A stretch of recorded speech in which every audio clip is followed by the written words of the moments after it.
में सर मैं ये पूछ समझ रही में हूँ नहीं कि आया। अगर सर्कुलर डेप्थ का मसला बैंक्स के थ्रू अगर हल हो गया, तो आपको क्या लगता है पीएसओ को कौन कौन सी कंपनीज जो है वो पेएबल हैं, और पीएसओ को कितना फर्क पड़ेगा इससे? देखिए फर्क क्या पड़ेगा। जो गवर्नमेंट की कंपनी है, सब पैसा लेके पेमेंट नहीं कर रही है, और ये बड़ी ज्यादती है। हम्म। पीएसओ की क्या है, और भी बहुत से कंपनियां ऐसी हैं जो कर्जे लेके नहीं दे रहे, पीआई है, दुनिया भर की। अगर हम्म। ये सब चीज मसले हल हो जाएं, हम्म। तो फिर यकीन माने हमें किसी से कर्जा लेने की जरूरत नहीं है। हमारी महंगाई कम हो जाएगी। ये तो कोई दुनिया में नहीं है, कर्ज ले लो और खर्च खर्च कर दो। ये तो बड़ा जुल्म है। हम्म। और गवर्नमेंट भी इसमें कोई सख्ती नहीं कर रही। हम्म। सही। सर अभी जैसे कि जो सिचुएशन चल रही है, अ, अगर इस वक्त वापस से पाकिस्तान और इंडिया के बीच में अगर जंग शुरू हो जाती है, तो आपको क्या लगता है पेट्रोल प्राइसेस जो है वो मजीद बढ़ सकती हैं? क्या पेट्रोल मजीद महंगा हो सकता है? और पीएसओ को वापस मैं यही पूछना चाहूंगी, पीएसओ को इससे फर्क पड़ेगा? देखिए, जब जंग होती है तो हर चीज की कीमत बढ़ती है। हम्म। और मेरे ख्याल से तो पेट्रोल की कीमत बहुत बढ़ जाएगी। खाली पीएसओ नहीं है, पीएसओ तो गवर्नमेंट का एक डिपार्टमेंट है। हर कंपनी को इसका असर पड़ेगा। और हमारे पास रिफाइनरी इतनी गुंजाइश नहीं है कि हम स्टोर कर सकें। तो ये एक बड़ा सख्त वक्त आएगा, और उसको हमें तैयार रहना चाहिए। हम्म। और हम हम उसको बर्दाश्त करने के काबिल हैं। हम इसका मुकाबला करेंगे।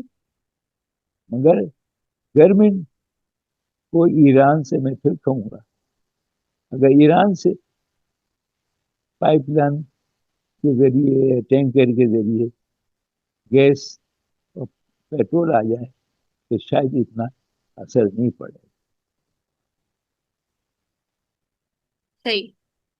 अच्छा, सर ये भी सुनने में आया है कि सर्कुलर डेब्ट की जो पेमेंट है, तो उसके ऊपर से जो है वो बैंक्स का जो इंटरेस्ट है वो आईएमएफ ने जो है वो माफ कर दिया, मतलब वेव ऑफ कर दिया है आईएमएफ जो बैंक्स के जो इंटरेस्ट था।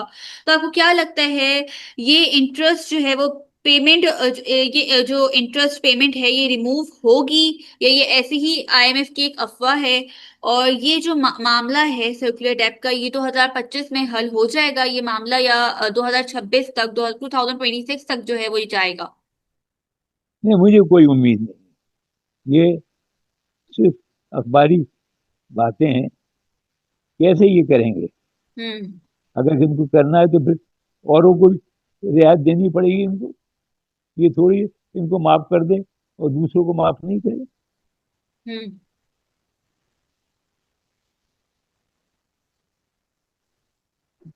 माशी हालत बहुत खराब है।